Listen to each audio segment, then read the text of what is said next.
La puissance. Si l'automobiliste lambda y fait aujourd'hui moins attention qu'autrefois, elle reste toutefois pour les passionnés d'automobile un argument magique. Dans le même temps, à la lecture de la fiche technique d'un véhicule, une grandeur physique bien moins vendeuse, mais pourtant au moins aussi importante est souvent mentionnée, le couple. Dans les conversations courantes, il n'est pas rare que le couple soit associé au moteur diesel.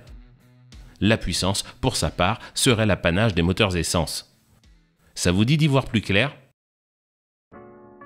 La définition du couple mécanique est la suivante. Il s'agit d'une grandeur physique issue d'une résultante de force tendant à faire tourner un système physique. Un exemple très simple et parlant est celui d'un conducteur cherchant à tourner le volant de son véhicule.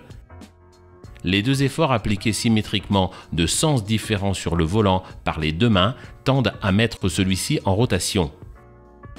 Le couple résultant se calcule de la manière suivante.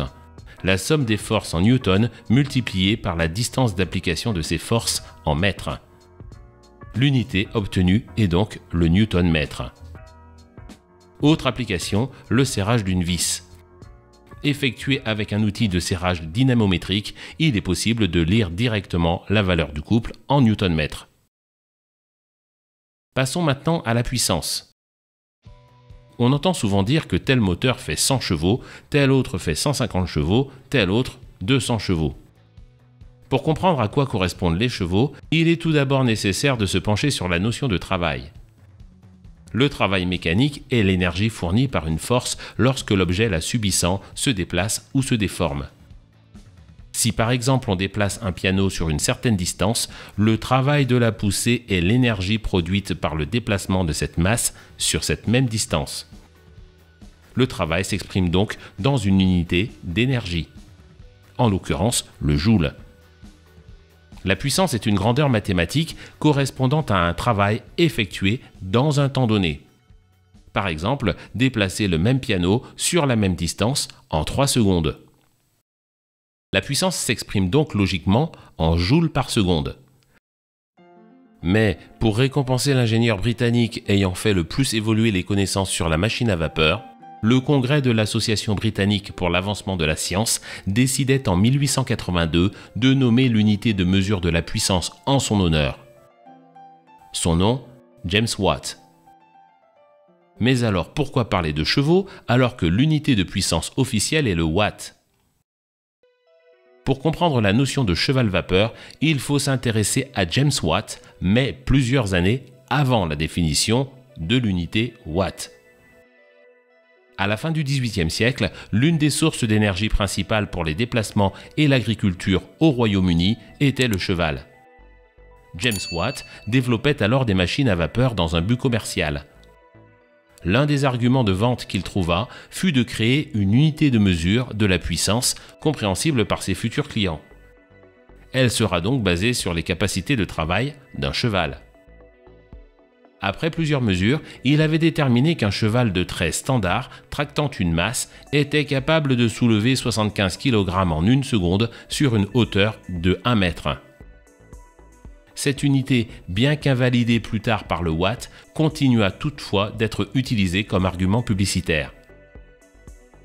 Appliqué aux moteurs d'automobile à combustion interne ou même électrique, le cheval-vapeur correspond de la même façon à la puissance nécessaire pour soulever une masse de 75 kg en 1 seconde sur une hauteur de 1 mètre. Mais revenons aux unités. Une simple conversion permet de passer du cheval au watt. En effet, un cheval-vapeur correspond à environ 736 watts. Ces deux unités sont aujourd'hui celles qui sont le plus communément utilisées sur la planète. En ce qui concerne le couple, c'est un peu plus compliqué. Pendant longtemps, était utilisé en France le mètre-kilogramme. Là aussi, une simple conversion basée sur le fait que la gravité sur Terre exerce sur un objet de 1 kg une force de 9,81 newtons permet d'arriver à la conclusion suivante. 1 mètre-kilogramme correspond à 9,81 newton-mètre. Dans les pays anglo-saxons, le système impérial ayant été longtemps préféré au système métrique, l'unité souvent utilisée reste encore aujourd'hui le foot-pound ou pied-livre en français. Mais vous demanderez-vous peut-être, quel est le lien entre le couple et la puissance? Pour tout système mécanique en rotation tel qu'un moteur à combustion interne, pour calculer la puissance fournie, il suffit de multiplier le couple en newton-mètre à une certaine vitesse de rotation par cette vitesse de rotation en radians par seconde. Mais alors, pourquoi dit-on d'un moteur diesel qu'il est coupleux et d'un moteur essence qu'il est pointu? Pour le comprendre, il suffit de regarder leurs courbes de couple respectives. Celles-ci sont systématiquement tracées en regard de la vitesse de rotation de ces mêmes moteurs. En comparant les courbes de couple de deux moteurs diesel et essence issus du même constructeur et délivrant des puissances similaires, il est possible de se faire une idée du comportement de chacun d'entre eux. Prenons le cas de voitures identiques, en l'occurrence des Mercedes classe E W212. À droite, une version essence délivrant 204 chevaux, et à gauche un moteur diesel délivrant également 204 chevaux. La grosse différence entre les deux, c'est le couple très supérieur sur le diesel. 500 Nm contre 310 pour l'essence. Mais aussi, en y regardant de plus près, on se rend compte que le couple maximal est obtenu sur le diesel à un régime très inférieur. À savoir 1700 tours par minute au lieu de 2200 tours par minute. La conséquence, des puissances développées par le moteur diesel très supérieures à bas et moyen régime en comparaison de son homologue fonctionnant à l'essence. Et donc, dans cette plage de régime pour le conducteur, des sensations de reprise, voire d'accélération supérieures au moteur essence. De son côté, l'essence s'exprimant à des régimes de rotation maximum dépassant ceux du diesel, quoique ne l'égalant pas en termes de couple maximum, refait toutefois tout en haut son retard en termes de puissance maximum. Ce moteur, montant dans les tours, sera donc perçu par le conducteur comme plus pointu. Alors, vaut-il mieux plus de couple ou de puissance? Et le diesel est-il plus efficace que l'essence? Reprenons l'exemple de nos deux Mercedes-Benz.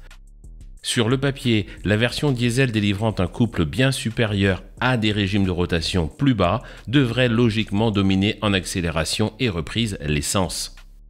Mais surprise! Un coup d'œil sur la fiche technique à la section performance indique pourtant que les valeurs de reprise ainsi que de vitesse maxi sont équivalentes sur les deux versions.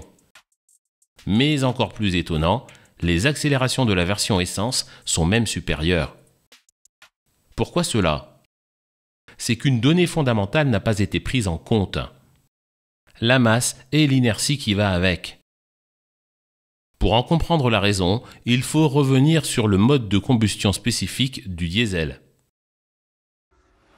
Dans les moteurs diesel, à l'inverse des moteurs à allumage commandé, l'allumage du mélange air-carburant ne fait pas appel à l'étincelle d'une bougie, mais est provoqué par l'application d'un fort rapport volumétrique. Également nommé de manière non correcte taux de compression, le rapport volumétrique est une grandeur géométrique mesurant le ratio des volumes maximum et minimum de la chambre de combustion. Autrement dit, le rapport entre le volume de la chambre du cylindre variant entre les positions extrêmes du piston, nommé point mort bas et point mort haut. La distance entre le point mort bas et le point mort haut est appelée la course. Le diamètre du cylindre se nomme, pour sa part, alésage. La cylindrée unitaire d'un moteur se calcule de la manière suivante. La multiplication de la surface du piston par la course. Autrement dit, en multipliant la course par l'alésage au carré, multiplié par pi et divisé par 4. La cylindrée totale d'un moteur s'obtient en multipliant la cylindrée unitaire par le nombre total de cylindres. Pour une cylindrée donnée, il est donc possible de retenir soit une course réduite et un grand alésage, soit une course longue et un faible alésage. Rappelons que la formule basique du couple mécanique est la suivante.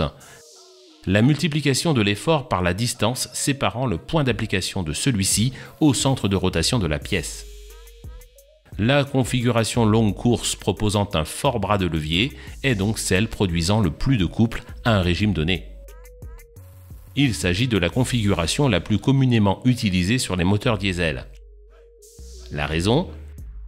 Le principe de l'auto-allumage inhérent au diesel a pour effet une vitesse de combustion inférieure à celle de l'inflammation de l'essence par une bougie. Ceci conduit à des temps de combustion plus longs et donc à une difficulté à monter dans les tours. Pour maximiser la production de couples à bas régime de moteurs fonctionnant au gazole et donc incapables d'atteindre de forts régimes de rotation, les ingénieurs privilégient l'utilisation de longues bielles et de pistons au diamètre réduit. L'implémentation de longues bielles a les deux effets suivants. Le premier, une difficulté du moteur à monter dans les tours. Le coupable, des vitesses linéaires des pistons devenant rapidement déraisonnables au fur et à mesure que croît le régime moteur.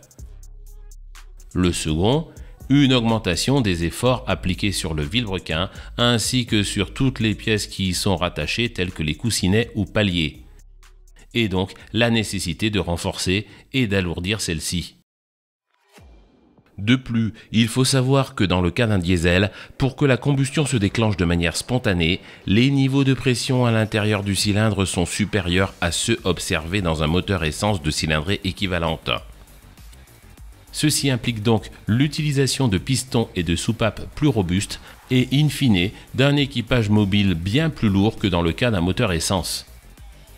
Mais qui dit masse supplémentaire dit également inertie en hausse, et donc réduction de la capacité à faire varier la vitesse.